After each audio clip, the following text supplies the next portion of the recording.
Hello and welcome. Today we're going to be discussing compliance and everything that there is to it and some templates to get you around, okay? So, and this is the very short explanation of what these laws are and a little bit of an update to the NSB. Down in the description, Remus Paradox has done a video from 2020 that goes into very in depth on how the system works. And I recommend that you go check it out. I'm also going to link it on screen right now. Go check that out if you need a very long-winded explanation of how this works. But we're going to go with the short one for this video and the NSB update to what it changed. So, we're just going to start from the top. So, local autonomy. Local autonomy is something that only democracies get, right? The blue here. It is one of the best compliance laws, okay? And the reason it is because it reduces your garrisons required by 10% compared to civilian oversight. And the main factor here is it's going to increase your daily compliance. That is why you take this, okay? Now, what this means is, as you can see, our compliance here is at 73.3% on Hawaii, right? As soon as you are a democracy in any game, what you need to do is switch over to local autonomy for everything, okay? This will massively increase your amount of compliance that you get per year, okay? This 0.2% is a actually massive increase in your local compliance, okay? This will let you basically get all the way to 100% compliance, which if you watch Remus's video, you basically get 105 resources in 100% of the factories, okay? This is why this is very good. Democracies are the only ones that get this. Again, if you are not at war and you are a democracy and you need to get the factories out, this is a very good law, and I must always take it at the beginning of the game and make sure you swap over to it, okay? Next is civilian oversight. This is the one that you're going to be stuck with if you are anybody but a democracy, this to get compliance. If you want compliance as Germany that's a fascist, or you want it as Russia, or you want it as a non-aligned country, like Austria, right? Like Austria.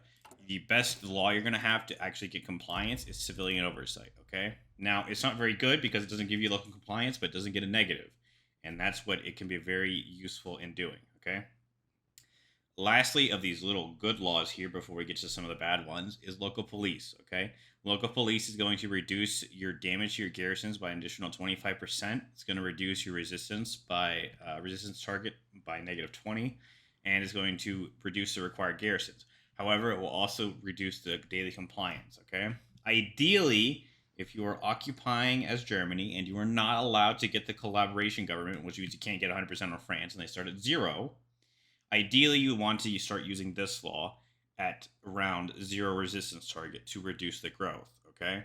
Now, this is something you can use to basically nullify the amount of garrisons that you are required to have, okay?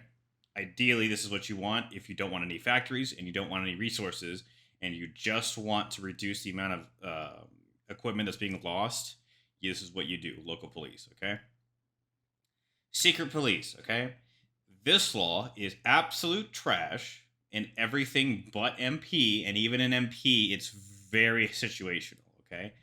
Now, basically, you can see that you get 5% resources in local factories, okay? Blah, nobody cares. Resistance target minus 30%. Okay, again, not very worth it. Damage to garrisons minus 15%.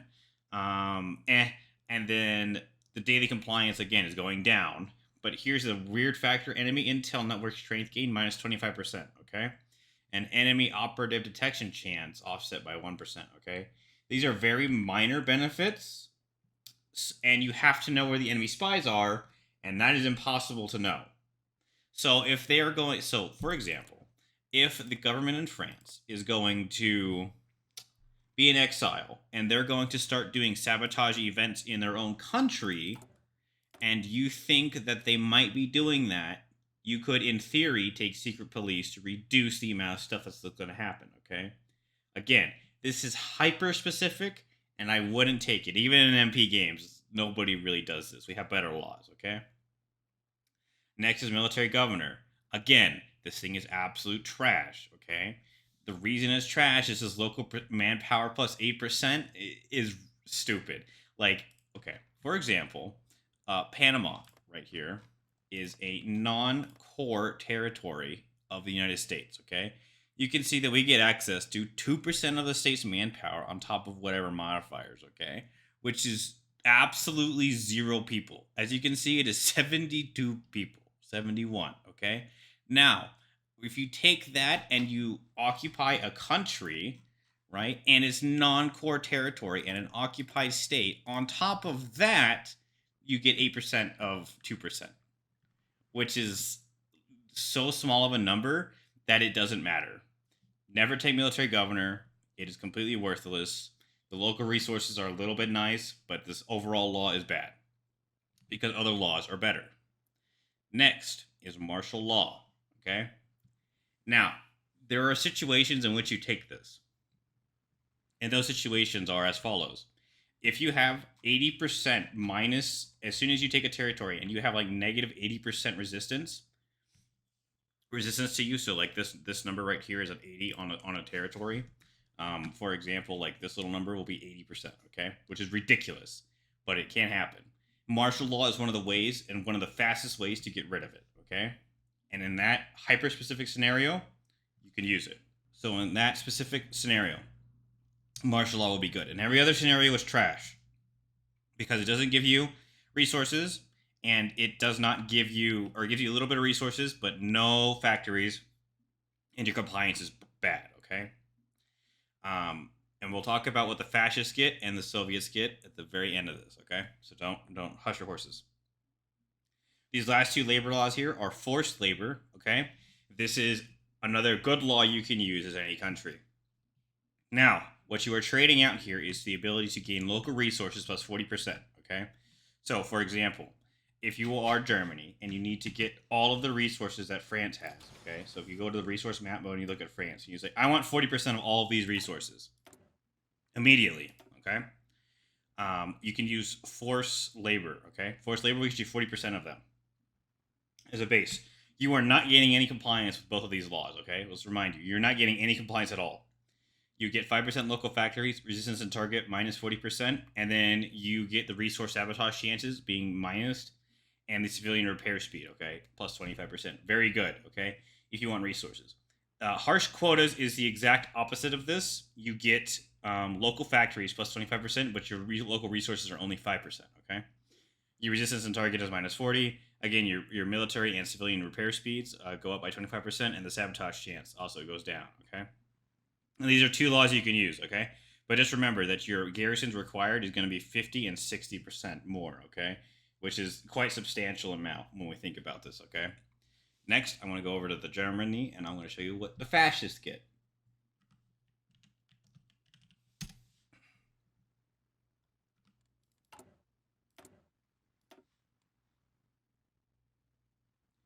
Okay, so as Germany, you have access to one more law. It is brutal oppression. It is bad for everything, except it is a better version of martial law in theory. What do I mean by that? Martial law is again used when you have states that have 80% resistance. So let's say the capital of Paris has 80% resistance, okay? In that hyper specific scenario, you would, instead of using martial law, you could use brutal oppression to get rid of it as fast as possible, okay? Resistance decay speed is plus 100%, and the local resistance target is minus 75. That's the main number that really matters, is that minus 75 on resistance target compared to a minus 50, okay? Again, this is burning your garrisons at a massive rate, but it is one of the fastest ways to get down a massive state that's going to be rebelling and spreading the resistance everywhere around it, okay? We'll get more into that at the very end of the video. Next, I'm going to go to the Soviets, and I'm going to show you one more law. Okay, so as the Soviets, you have access to liberated workers. This is one of the best short-term laws possible, okay? So if you were going to use forced labor or harsh quotas, okay, to get resources or factories, right, you would instead use liberated workers because it's your special trait. You get 20% local factories and 30% resistance for only 0.025 minus, which is the same as local police, but you get this immediately and for the rest of the game. This cannot be understated how very good this is, okay? If you're going to be occupying countries out the wazoo, what you're going to do is you're going to set it to this, and you're going to leave it, okay? You will then begin amassing a massive amount of factories and resources from everyone you occupy, okay? Very good law, and would recommend basically as your default for Soviets, okay? That or civilian oversight. Next, I'm going to go to Germany, and I'm going to show you what the changes were for NSB, and then we'll go to like a little test game. Okay, so the changes that happened in NSB are going to be as follows. Again, the video from Remus down in the description, and I linked in the beginning of this video, is going to tell you that armored cars in the beginning in 2020 were a very decent idea to reduce resistance by a massive amount and how much garrisons you're taking damage, okay? Here's a problem. With the introduction of NSB and the ability to design tanks, we have now completely gotten rid of any use of armored cars. There is no practical use of these things anymore, okay? They used to be one of the things that was the cheapest, right, for production costs for 65 hardness, okay?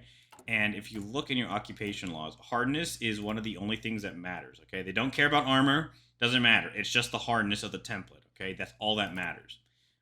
Back in the day, it used to be that these armored cars used to have a purpose, right?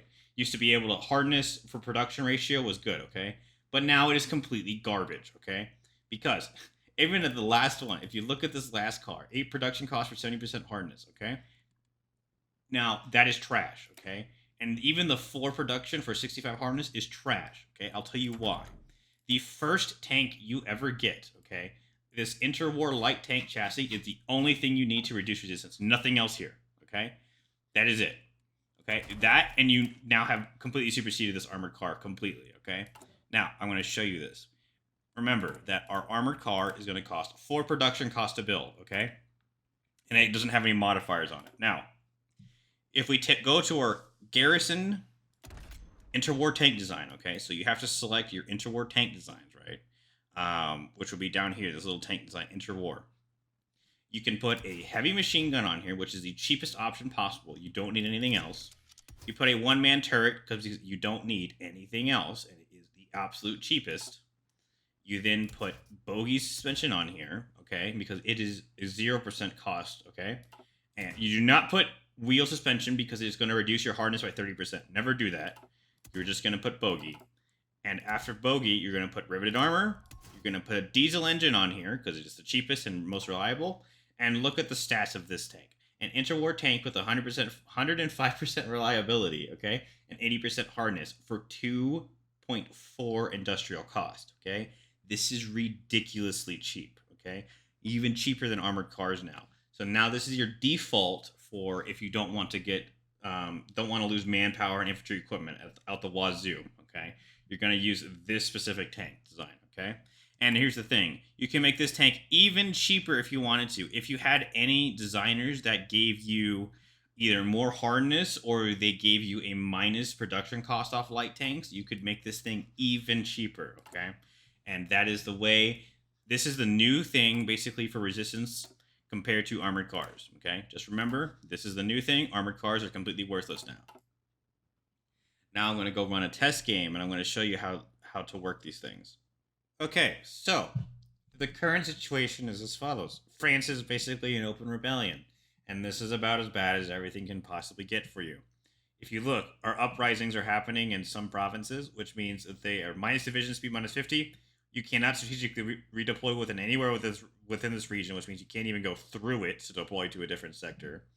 Local supplies minus 50, and division attrition is now plus 30, which is all bad, okay? Terrible. You have a boulder resistance, damage to garrisons plus 100%, and garrison penetration chance plus 50% on basically everything, okay? Now, we have the situation, we need to deal with it. So, there are different ways to deal with it, and I will show you. But first, we must look at the templates, okay? There are 2 templates that are going to be good for suppression, okay? You either use cavalry, okay, in a 2-width thing like this, okay? Or you're going to use the tank design that I showed you previously, and you're going to put 1 tank here, okay? These are 2 combat width, and they give you basically the cheapest availability of units for garrisons, okay? And this is the way to spend less XP. However, they are not as efficient as using MP companies in a big garrison, okay? So, if you want the cheapest, you're going to either use cab or light. If you want a more expensive version of both of these, okay, that is going to use the suppression of the battalions to the maximum benefit with an MP company, because remember, MP companies add to the overall size of the unit, okay? Basically, the bigger the unit, the more effective the MP company is, okay? So here you can see that this whole unit, 50 combat width, is going to give you 65 suppression. If you do it on a tank, it's going to give you 81.2. Okay. If we take a look at our laws, you can see this in more effect. Okay. Again, the regular cav is going to give you 30 production cost for suppression. The one with the massive 50 width, okay, with 25 battalions of cav is going to give you 24. It's more efficient to have the bigger one, but again, if you don't have the XP, then don't do it. Same for tanks. 57 versus 45. Again, 60 light tanks versus 25 battalions of tanks. Okay, with a support company of MPs. Okay, so if you have the ability, and we're just gonna say we do, with the biggest company and light tanks, we're gonna use this one. Okay, so this is our garrison. So France is an open rebellion. How do we deal with the situation? Well, if you have spies, which we do, okay, and you have taken anti-partisan to root out resistance, it's going to help. So, if we're going to look here, what you need to find out is where the resistance is basically coming from. And basically, it's the capital. It's going to have the most resistance because of state victory points at 20%, and everyone else is going to have 10 or less, okay? And it's going to be spreading, okay? Resistance spread from the center, right? Which is here. So it's all originating from Paris, okay? Basically, the biggest VPs. So, what we're going to do to start with is we're going to rid out resistance in this Paris region, okay? This will help overall in the long run for this occupation of France. Now, what we're going to do is we need to get the resistance down very fast, okay? Because again, this forced labor and harsh quotas we don't need. We need to reduce resistance, and then we can swap to these laws. For that, this hybrid-specific situation, you want to use brutal oppression, okay? This is how I'm going to take 21 divisions to do this, okay? And we're going to add it, okay? And just to show you a test example of how fast this is going to go, we can see that right now France is at 71% resistance overall, okay? And Gabon, right here, is at 46, okay? We're going to put this one on civilian oversight and just leave it, okay? So it's at 46, and this one is at 71. I want you to see how fast this is going to go down, okay?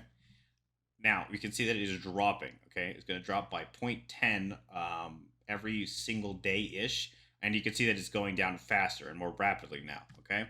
You can see that it is scrambling across the country at a very fast rate, okay? And you can see that Gabon is going down slowly, okay? It's going down slowly, but, it works.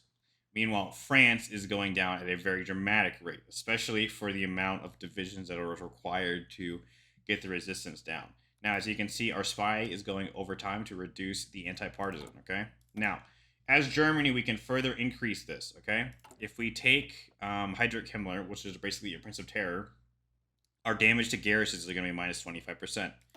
If we take that now, and we're going to look at our previous engagements, okay? If we look at equipment get losses, okay? Because you can see equipment losses just from France, okay? It's 29,000 manpower and 10,000 equipment, okay? That have just been lost in the time that we have been reducing the garrisons, okay?